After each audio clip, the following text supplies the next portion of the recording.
Kita semua tahu ya, kalau GERD itu gejalanya bisa mirip banget sama serangan jantung. Tapi, gimana kalau ternyata bukti-bukti terbaru menunjukkan GERD itu bukan cuma mirip, tapi bisa jadi penyebab langsung masalah jantung yang serius. Yuk, kita bedah koneksi yang sering banget terlewatkan ini. Pernah nggak sih ngerasain nyeri di dada, terus langsung panik, mikir ini asam lambung naik biasa atau jangan-jangan jantung? Nah, pertanyaan ini ternyata jauh lebih krusial dari yang kita semua kira. Nah, ini dia yang mengubah segalanya. Dulu kita mikirnya, ini cuma gejalanya aja yang mirip. Tapi sekarang, bukti ilmiah menunjukkan adanya hubungan sebab akibat. Jadi, GERD itu bukan sekedar peniru, tapi bisa jadi pemicunya langsung. Biar jelas ya, poinnya di sini bukan buat nyalahin siapa-siapa, tapi untuk ngebuka mata kita semua tentang adanya sebuah koneksi medis yang sangat penting, tapi sering banget kelewatan. Oke, bagian pertama. Yuk kita bongkar mitos lama yang bilang ini cuma kemiripan gejala. Kita akan lihat bareng-bareng gimana sains membuktikan kalau hubungan antara lambung dan jantung itu jauh lebih dalam dari yang kita duga. Nah, ini dia inti dari pembahasan kita. Kita akan bedah 3 jalur serangan, 3 mekanisme spesifik yang menjelaskan gimana caranya GERD bisa memicu masalah di jantung. Dan ini bukan lagi sekedar teori ya, ini adalah fisiologi tubuh kita. Ini dia peta perjalanannya. Pertama, jalur listrik yang bikin ritme jantung jadi korslet. Kedua, jalur saraf, di mana sistem komunikasi tubuh kita seakan-akan dibajak. Dan ketiga, jalur mekanis, di mana ada tekanan fisik secara langsung. Mari kita mulai dari yang pertama. Coba bayangin begini, asam lambung yang naik terus-terusan bikin kerongkongan kita meradang. Nah, karena posisi kerongkongan itu nempel banget sama jantung, peradangannya bisa merembes ke ruang jantung, tepatnya ke atrium kiri. Rembesan radang ini bikin iritasi, bahkan bisa ninggalin bekas luka kecil yang mengganggu sirkuit listrik jantung. Hasilnya, persis kayak kabel korslet, ritme jantung jadi kacau. Inilah yang kita sebut aritmia. Seberapa kuat sih hubungannya? Sebuah studi genetik di tahun 2024 menemukan bukti yang sangat kuat. Ternyata, orang yang secara genetik punya bakat GERD, risikonya 30-40% lebih tinggi untuk kena fibrilasi atrium. Angkanya nggak main-main.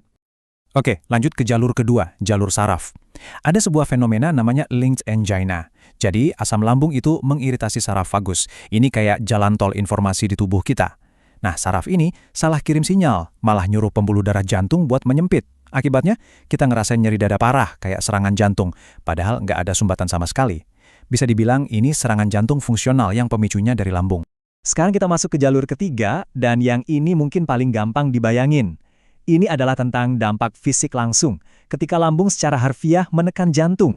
Ada kondisi namanya hernia hiatal. Ini terjadi waktu bagian atas lambung kita nyelonong naik ke rongga dada. Kalau hernia ini ukurannya cukup besar, lambung yang naik itu bisa benar-benar menekan dan mendorong jantung, dan pastinya ini akan mengganggu kerja jantung. Dan ini bukan cuma ilustrasi loh, ini kutipan langsung dari laporan medis. Dokter benar-benar melihat dari hasil pencitraan, ada lambung pasien yang secara fisik menjepit ruang jantungnya. Ini bukti nyata, bukan teori lagi. Kumpulan gejala ini bahkan punya nama resmi, sindrom Roem-Held atau sindrom gastrokardiak. Dulu banyak yang anggap ini cuma mitos, tapi sekarang ini adalah kondisi medis yang sudah diakui di mana masalah di perut bisa memicu gejala serius di jantung. Oke, setelah tahu semua ini artinya apa buat kita di dunia nyata? Bagian ini penting banget, karena kita akan bahas kenapa ngobatin jantungnya aja seringkali nggak cukup. Angka ini, tolong perhatikan baik-baik. Pasien aritmia yang punya GERD tapi nggak diobati, ternyata punya kemungkinan 3,3 kali lebih besar untuk gagal dalam prosedur perawatan jantungnya, dan harus diulang lagi. Ini menunjukkan betapa fatalnya kalau kita mengabaikan sumber masalah yang asalnya dari lambung. Tapi ceritanya nggak berhenti di situ. Ada plot twist-nya. Obat yang paling umum untuk GERD, yaitu golongan PPI, ternyata punya paradoks. Kalau dipakai jangka panjang, obat ini justru berpotensi meningkatkan resiko masalah kardiovaskuler lewat cara yang lain, yaitu dengan mengganggu molekul pelindung di pembuluh darah kita. Jadi, solusinya nggak sesederhana itu. Baik, setelah semua bukti yang kita lihat tadi, terus kita harus gimana? Mari kita simpulkan semua ini menjadi pesan yang jelas dan bisa kita semua terapkan. Pesannya ada 2. Pertama, untuk kita semua sebagai pasien, jangan pernah sepelekan GERD yang sudah kronis. Kalau Anda merasakan gejala jantung yang muncul barengan sama asam lambung naik, wajib bilang ke dokter. Kedua, untuk para dokter, saat menangani kasus aritmia yang penyebabnya nggak jelas, coba deh lihat ke arah lambung pasien. Kolaborasi antara dokter jantung dan dokter pencernaan jadi sangat-sangat penting. Analogi ini rasanya pas banget ya. Kita bisa saja terus-terusan memadamkan api di jantung dengan berbagai macam obat dan tindakan. Tapi kalau sumber gas dari lambung terus-menerus dinyalakan, ya api itu bakal muncul lagi dan lagi. Dan kita tutup dengan pertanyaan ini.